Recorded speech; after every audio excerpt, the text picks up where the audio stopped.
Canada has a two-tier system when it comes to public washrooms. It's not only difficult to find a public bathroom, no matter where you are in this country, the problem becomes more desperate when you face physical and economic barriers. So experts say that access to public washrooms is essential to help the most vulnerable in our cities, and places like Winnipeg, Calgary, and Vancouver are all pursuing public bathroom programming.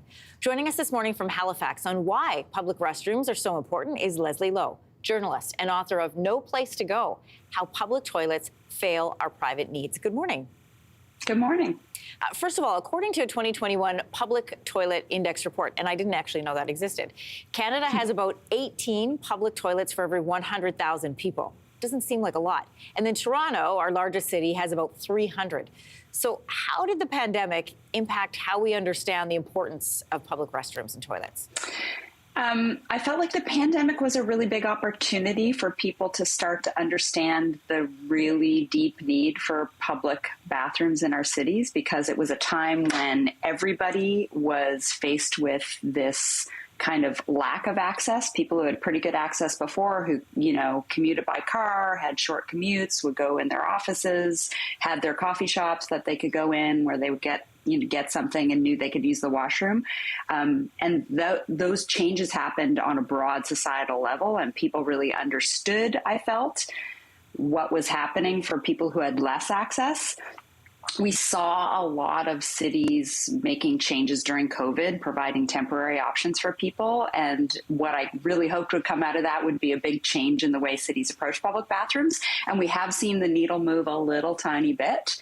So that's what we're seeing now.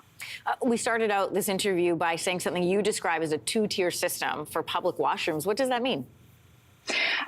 So we all think of public bathrooms in the way that we use public bathrooms. And so that means if you have good access, as with anything else, you think access is great for anybody. Mm-hmm. If you have poor access, you actually are not able to live your life the way you might normally live your life. So bathrooms really in Canada are set up for people who are not caregivers, who are housed, who are middle class, which sounds ridiculous, but actually I know so many viewers will say, yes, I have gone into a Starbucks and bought a muffin so I could use the bathroom. And if you don't have the ability to do that, you actually have compromised access.